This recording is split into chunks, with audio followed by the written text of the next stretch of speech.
حياكم الله اخواني متابعيني. لا صوت يعلو صوت اسود الاطلس اليوم. اسود الاطلس الف مبروك التاهل الى المربع الذهبي وعن جدارة واستحقاق. منذ عام 2004 في تونس ولم نشاهد المغرب يتأهل. اليوم تأهل المغرب إلى المربع الذهبي، تستحقون ذلك فكنتم أبطالا في الملعب. لا صوت يعلو صوتكم اليوم، أنتم الأبطال.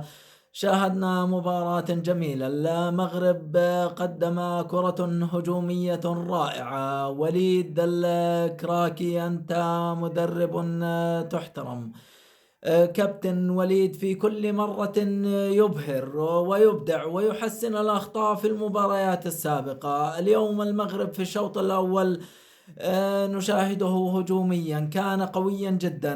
المغرب يضرب بكل قوته. لم نشاهد الكاميرون وتعطيل مفاتيح اللعب بالشوط الأول، بل أن الاستحواذ وصل ل67% في الشوط الأول ومع نهاياته شاهدنا 6 ركنيات في الشوط الأول، ضغط متواصل.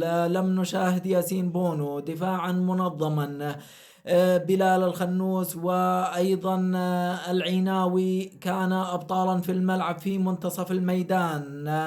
افتكاك الكرات داخل مناطق المنتخب الكاميروني. لم يظهر مبومبو لم يظهر لاعب الكاميرون في مانشستر يونايتد. أنا أتساءل ماذا فعلت يا نصير مزراوي بزميلك في النادي؟ أنت وضعته في جيبك، عليك أن تخرجه الآن وتعيده إلى المطار حتى يتسنى له الذهاب إلى الكاميرون. فعطلتم مفاتيح الكاميرون بشكل رائع. حصلتم على ما تريدون في الشوط الأول وفعلتم كل شيء. اللعب عن طريق فتح الأطراف، استغلال تحركات إبراهيم دياز. عبد الصمد الزلزولي كان رائعا اليوم وكان من مفاتيح الفوز أيضا. أيضا إسماعيل سيباري. كلكم كنتم أبطالا في الشوط الأول. فنيا المغرب كان أعلى، تكتيكيا المغرب كان أعلى. وليد الركراك عرف كيف يدير المباراة، ضغط على الكاميرون في بداية المباراة واستطاع أن يعطل كما قلنا مفاتيح اللعب لدى الكاميرون، بل أن الكرة لم تتجاوز منتصف الملعب في الشوط الأول طيلة الشوط الأول كاملا. في الدقيقة 26 حصل المغرب على ركنية. أيوب الكعبي ارتقى عاليا وحصل على الكرة عن طريق الرأس ليأتي إبراهيم دياز ويكملها في المرمى.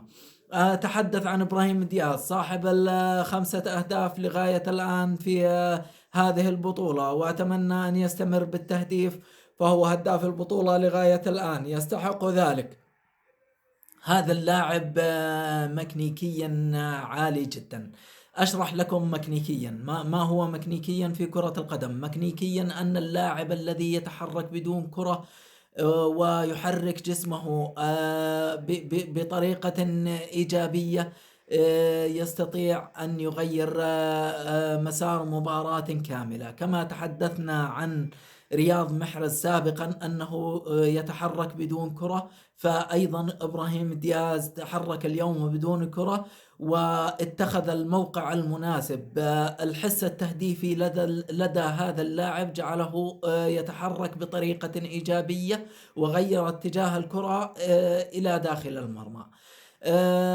عموما الشوط الأول انتهى بنسبة استحواذ ب67% لصالح المغرب. 6 ركلات ركنية. المغرب عطل مفاتيح اللعب لدى الكاميرون. في الشوط الثاني اختلفت الأمور كليا. بدأنا نشاهد الهجمات الكاميرونية لكن الدفاع المغربي بدأ ثابتا. نايف كراد كان لاعبا مميزا. كما قلت لكم العيناوي والخنوس كان في منتصف الملعب ثابتين ومنعا الهجمات الكاميرونية وعطلاها بشكل جيد. الأطراف المغربية حدث ولا حرج. أنت تتكلم عن حكيمي وعن نصير مزراوي، فهما عبارة عن صمامين أمان كان للمنتخب المغربي من الناحية الدفاعية ومن الناحية الهجومية.